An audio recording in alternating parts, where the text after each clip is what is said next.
something else about Carson City. Everybody rode horseback in that town. I never saw such magnificent horsemanship as that displayed in Carson streets every day. And I did envy them, not being much of a horseman myself. I did learn to tell the horseman McCaldon and was bursting with impatience to learn more. I was determined to have a horse and ride myself. Once this thought was in my mind, the auctioneer passed through the plaza on a black beast that was humped like a dromedary and fearfully homely. He was going at $22 for horse, saddle, and bridle. A man standing near me, whom I didn't know, but who turned out to be the auctioneer's brother, noticed a wistful look in my eye and said, "Now, I know that horse. I know him well." "You are a stranger here, I take it. You may think he is an American horse, but he is not anything of the kind. He is a Mexican plug, a genuine Mexican plug." I said I had a notion to bid. He put his finger in the pocket of my shirt and drew me to one side and said, "Shh, don't tell anybody that beast can outbuck any horse in America.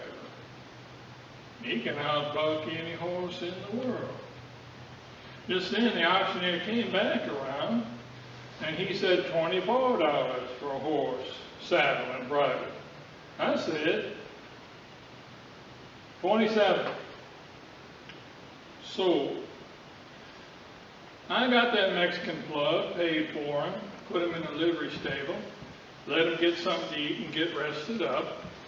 And then in the afternoon I took him out, and some of the citizens held him by the head and others held him down to the earth by the tail. I got on, and the plug arched his back up suddenly, and I got shot up 180 yards into the air.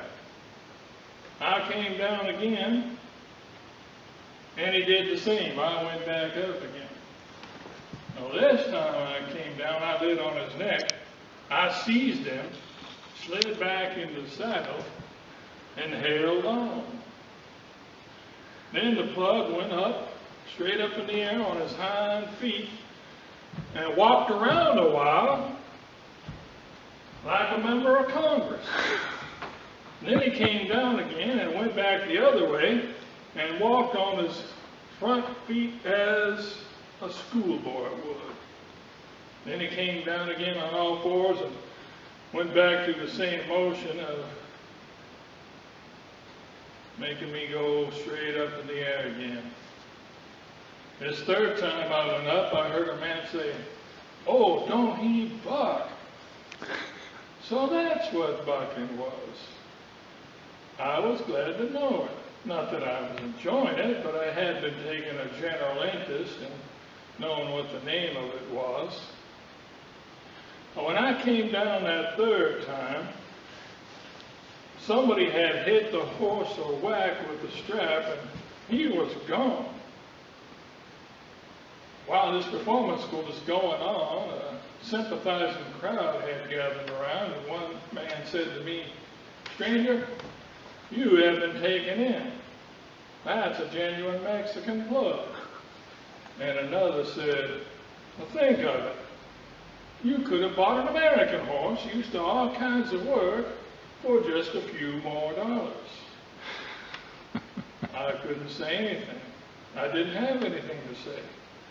I was so jolted up, so internally, externally, and eternally mixed up, gone all to pieces, that I put one hand on my forehead and the other on my stomach, and if I had been the owner of 16 hands, I could have found a place for every one of them.